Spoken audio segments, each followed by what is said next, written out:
Hey there, this is your favorite Gen X Texan at it again.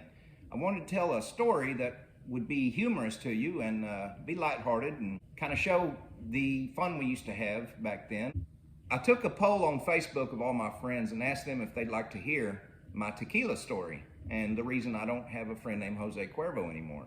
The overwhelming response was yes, and so I proceeded to set this up to do this video. Sam Houston had a quote that I really like, and I've seen a lot of his quotes, and this is one of my favorites. It goes something like this: all new states are invested, more or less, by a class of noisy, second-rate men who are always in favor of rash and extreme measures. Then you go ... But Texas was absolutely overrun with them. So that's kind of how this story goes. It exemplifies that quote by Sam Houston. Oh, it's going to be important to know that in the city of Pasadena, Texas, the police officers there wear pants that have a red line going up the side of either pants leg. You're going to need to know that later to understand what's going on. Okay, so a friend of mine, back around 1992, he had just been released from the Navy, and he was staying at his uncle's place across the ship channel from Deer Park, Pasadena, over in a place called Channelview. Now, Channelview wasn't far. It was maybe 20 minutes away. Me and a friend of mine hopped in my truck and went over there, and we were sitting there barbecuing and drinking beer, and all of a sudden, somebody noticed that there's a bottle of José Cuervo about half full in his kitchen. And so we start taking some shots, and we run out of tequila, and then we did go to the store again and get another bottle. That's the last thing I remember until I was woke up by the cop. So apparently I was told after all of this that I had taken 18 shots of José Cuervo. That's a lot. That's a lot. So this kind of explains how this all happened. Whenever we went to leave my friend's house, of course I was too trashed to drive. My other friend that I brought with me, he drove my truck. And whenever we got on the other side of the ship channel, there was an exit that you take off of the Beltway, and you could turn right into a neighborhood where he lived, or you could have taken a left to go to where I lived. Well, he went right. His stepdad and me had a major falling out shortly before this, and so I couldn't go crash at his place.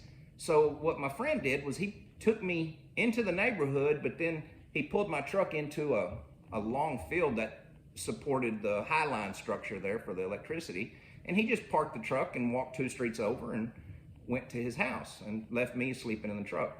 Well, I don't know what time it was probably 2 or 3 o'clock in the morning. I get woke up by someone beating on the window of my truck, and I get out, and you can see the flashlight shining in on me. It was a police officer.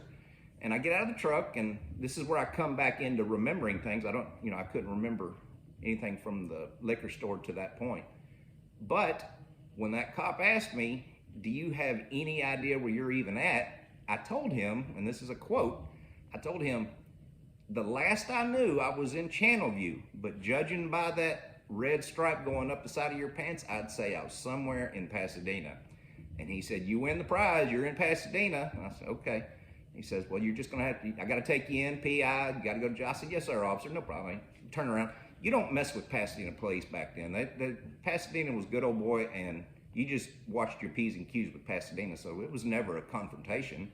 You just complied with their wishes. So he takes me to jail, and at that time, of course, since I'm drunk, he throws me in the drunk tank. And I gotta explain this drunk tank image to you. See, this is what it looked like. The doorway, the toilet and sink, and then benches right here. And the only spot that was left was way back here, this little part about 10 inches wide. So that's where I sat with my right butt cheek hanging off the side of the concrete. And for the next couple hours, I kind of dozed off. When I woke up, I was some kind of thirsty. You can't imagine how thirsty I was. Oh man, I just wanted some water real bad. Nothing to be had, nothing to drink out of. So eventually they come around with the piece of toast cut diagonally and a small styrofoam cup of coffee.